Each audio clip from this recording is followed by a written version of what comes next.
বিসমিল্লাহির রহমানির রহিম। আসসালামু আলাইকুম।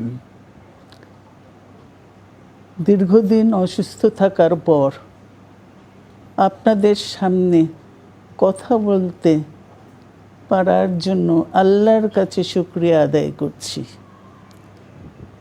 আমার কারাবন্দী অবস্থায় আপনারা আমার কারামুক্তি ও রোগ মুক্তির জন্য সংগ্রাম করেছেন, দোয়া করেছেন। সেজন্য আমি আপনাদের সকলকে ধন্যবাদ জানাচ্ছি। দীর্ঘ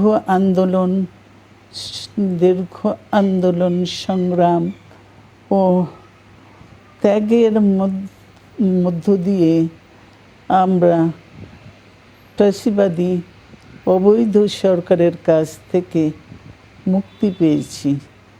আমি আন্তরিক ধন্যবাদ জানাতে চাই আমাদের বীর সন্তানদের, যারা মরণপণ সংগ্রাম করে এই অসম্ভবকে সম্ভব করেছে।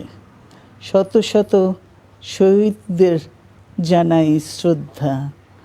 এ বিজয় আমাদের নতুন সম্ভাবনা নিয়ে এসেছে। দীর্ঘদিনের নজিরবিহীন দুর্নীতি, গণতন্ত্রের ধ্বংসের স্তূপের মধ্য থেকে আমাদের নির্মাণ করতে হবে এক সমৃদ্ধ বাংলাদেশ।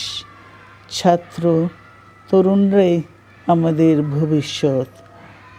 তরুণরা এই যে স্বপ্ন নিয়ে বুকের রক্ত ঢেলে দিয়েছে, সেই স্বপ্ন বাস্তবায়নে করতে মেধা, যোগ্যতা, জ্ঞান ভিত্তিক গণতান্ত্রিক বাংলাদেশ গড়ে তুলতে হবে।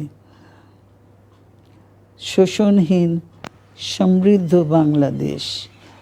সকল ধর্মের গোত্রের অধিকার নিশ্চিত করতে হবে। শান্তি,